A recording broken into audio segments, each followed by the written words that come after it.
സങ്കീർത്തനം 84. സൈന്യങ്ങളുടെ യഹോവേ, തിരുനിവാസം എത്ര മനോഹരം! എൻ്റെ ഉള്ളം യഹോവയുടെ പ്രാകാരങ്ങളെ വാഞ്ചിച്ച് മോഹിച്ചു പോകുന്നു. എൻ്റെ ഹൃദയവും എൻ്റെ മാംസവും ജീവനുള്ള ദൈവത്തെ നോക്കി ഘോഷിക്കുന്നു. കുരികിൽ ഒരു വീടും മീവൽപക്ഷി കുഞ്ഞുങ്ങൾക്ക് ഒരു കൂടും കണ്ടെത്തിയിരിക്കുന്നു. എൻ്റെ രാജാവും എൻ്റെ ദൈവവുമായ സൈന്യങ്ങളുടെ യഹോവേ, നിന്റെ യാഗപീഠങ്ങളെ തന്നെ. നിന്റെ ആലയത്തിൽ വസിക്കുന്നവർ ഭാഗ്യവാന്മാർ. അവർ നിന്നെ നിത്യം സ്തുതിച്ചുകൊണ്ടിരിക്കും.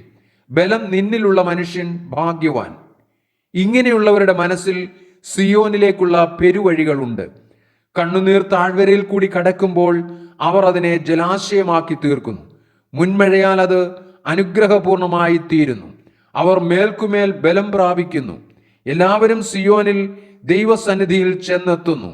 സൈന്യങ്ങളുടെ ദൈവമായ യഹോവേ, എൻ്റെ പ്രാർത്ഥന കേൾക്കണമേ. യാക്കോബിന്റെ ദൈവമേ, ചെവിക്കൊള്ളണമേ.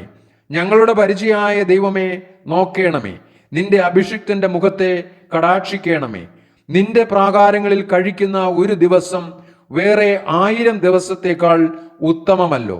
ദുഷ്ടന്മാരുടെ കൂടാരങ്ങളിൽ പാർക്കുന്നതിനേക്കാൾ എൻ്റെ ദൈവത്തിന്റെ ആലയത്തിൽ വാതിൽ കാവൽക്കാരനായിരിക്കുന്നത് എനിക്ക് ഏറെ ഇഷ്ടം. യഹോവയായ ദൈവം സൂര്യനും പരിചയമാകുന്നു. യഹോവ കൃപയും മഹത്വവും നൽകുന്നു. നേരോടെ നടക്കുന്നവർക്ക് അവൻ ഒരു നന്മയും മുടക്കുകയില്ല. സൈന്യങ്ങളുടെ യഹോവേ, നിന്നിൽ ആശ്രയിക്കുന്ന മനുഷ്യൻ ഭാഗ്യവാൻ.